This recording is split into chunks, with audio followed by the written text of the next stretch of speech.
Hi everybody! I would like to start with a small self-identifying statement. I'm a fighter. For now, you're probably wondering how this little-haired girl can be a wrestler. Is she into boxing or karate? But I regret to inform you, I'm a fighter with my own made-up problems. Just because I didn't have an instruction on how to fix my exhausted brain, which lost its way. But let's not rush. Everything should be in order. Let's imagine that there is no burnout yet and go back to last spring. So that's when it started. After a year of constant lockdowns, I suddenly realized that I was lost. I used to go to school, talk with friends, study at home, walk in park, and have fun. But for more than a year there was nothing. All I could do apart from journey-born online lessons was to lie in bed and watch TV shows. This was the first problem I had to overcome. At one moment I applied to more than 10 programs, signed up for several courses and fit into several projects. As a result, there was no free time at all. I was occupied constantly, whether it was writing a post on Instagram or doing homework. It may seem that I am complaining, but no, I fell in love with such a schedule. I caught the wave and was just in the right flow. That's how overcame the problem of doing nothing.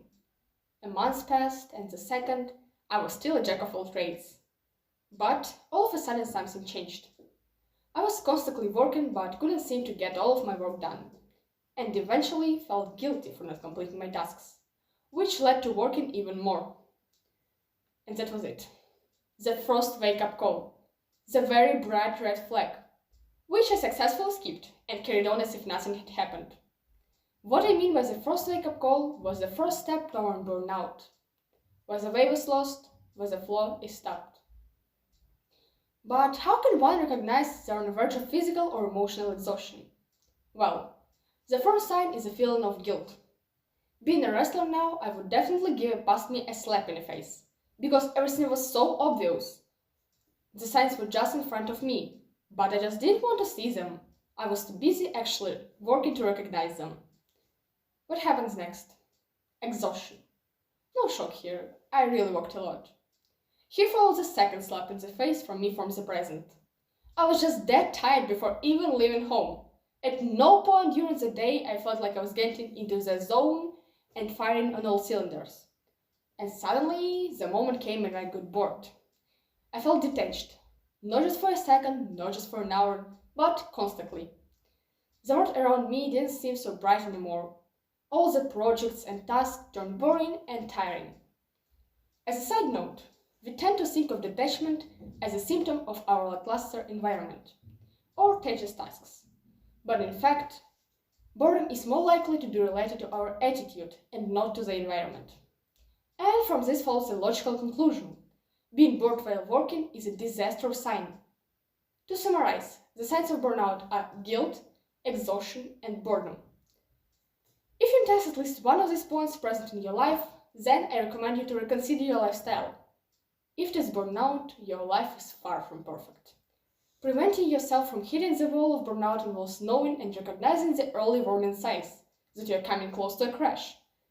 Running your tank down to the zero doesn't produce good results in any area of your life. That's why the best solution to burnout isn't many tips out there from recovering from the condition, but to avoid reaching that point in the first place. But, as it happened to me and many other people, we reach the point of burnout itself. What to do? Well, here's what helped me.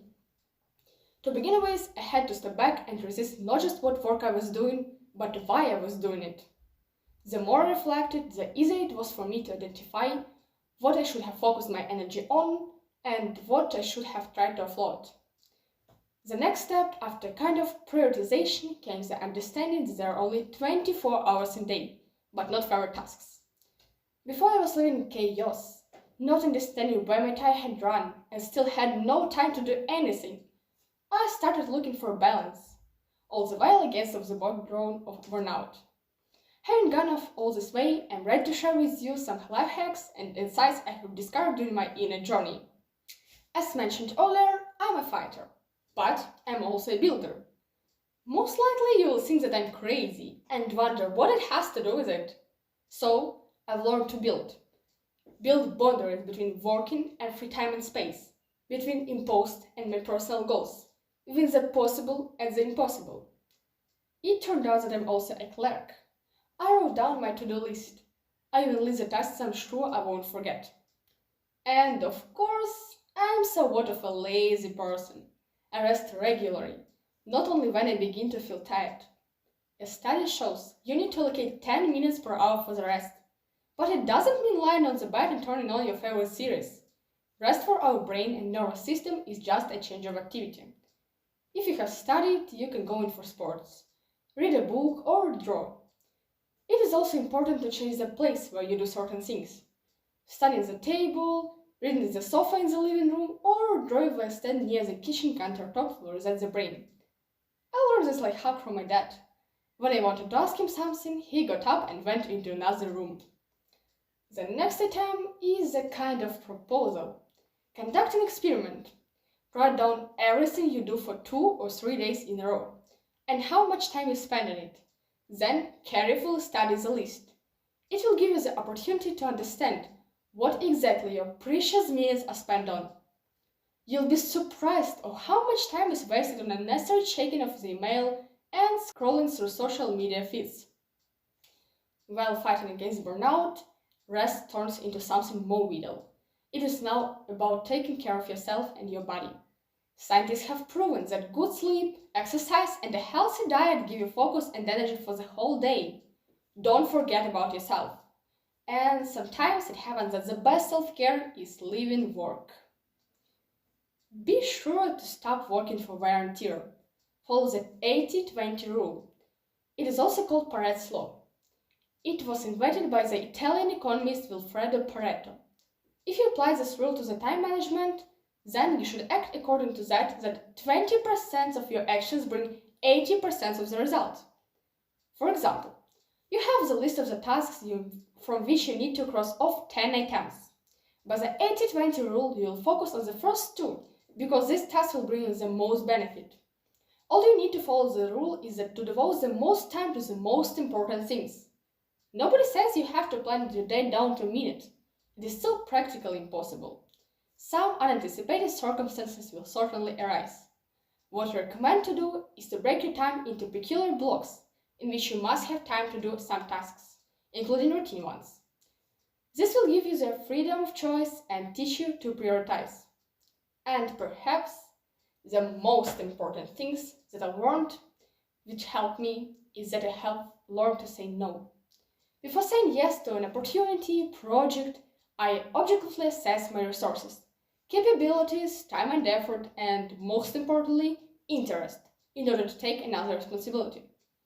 As I was able to, I overcame burnout, regained the feeling of inner fullness, stay everywhere in all projects, and even periodically discover new things for myself, and became a guard of Magellan. And at the end of my talk, I would like to tell you a little secret. All of you are Magellans.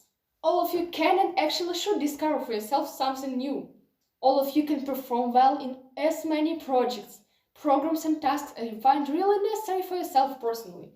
But how much more pleasant it is to do it, not being a fighter with your problems, but a healthy, efficient and successful person, without feeling guilt, exhaustion, boredom, neglect of needs and disordered sleep. Just focus on what you like, find your wave and start living, and not just surviving, not just beating self-made problems. Thank you.